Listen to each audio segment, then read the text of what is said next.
Buraya biz matran, buraya matran dedik. Eski isim oydu. Kalabalıkta orada bir patika yolu var. O çıkışa kadar hep hiç. Evet. Patika yolu var. O tek yan yaya çıkar.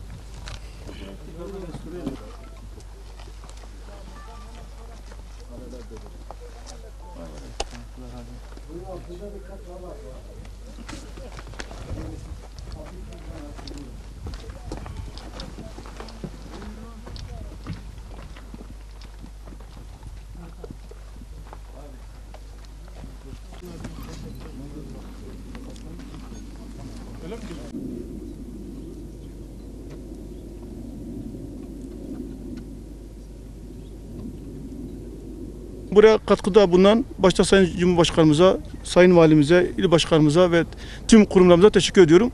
Burası çocuklarımıza bırakabileceğimiz en güzel miras olacak inşallah. Siirt'in kalkınabilmesi için daha önceden söylemiştim, ifade etmiştim. Bir tarım var Siirt'te. Allah'a şükür o da yola çıkılmış, çok güzel bir şekilde ilerliyor. Hayvancılık da yine Türkiye şeyinde hatır sayılır bir gelişme sağladık Siirt'te. Bir de turizm sektörü.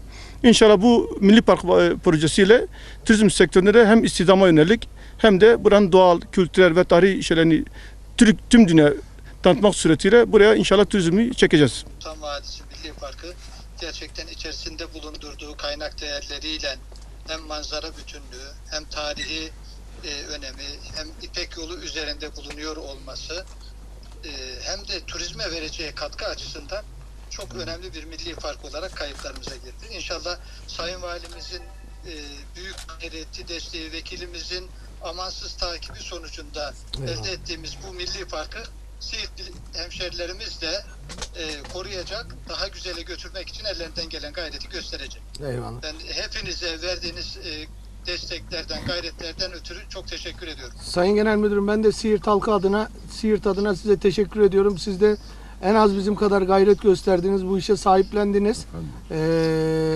Ve işin bürokratik kısmını çok hızlı hallederek bizim de tahmin etmediğimiz kısa bir sürede onaya sundunuz. Allah sizlerden razı olsun.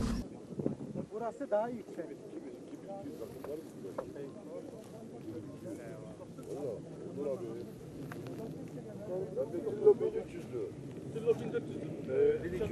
Burası.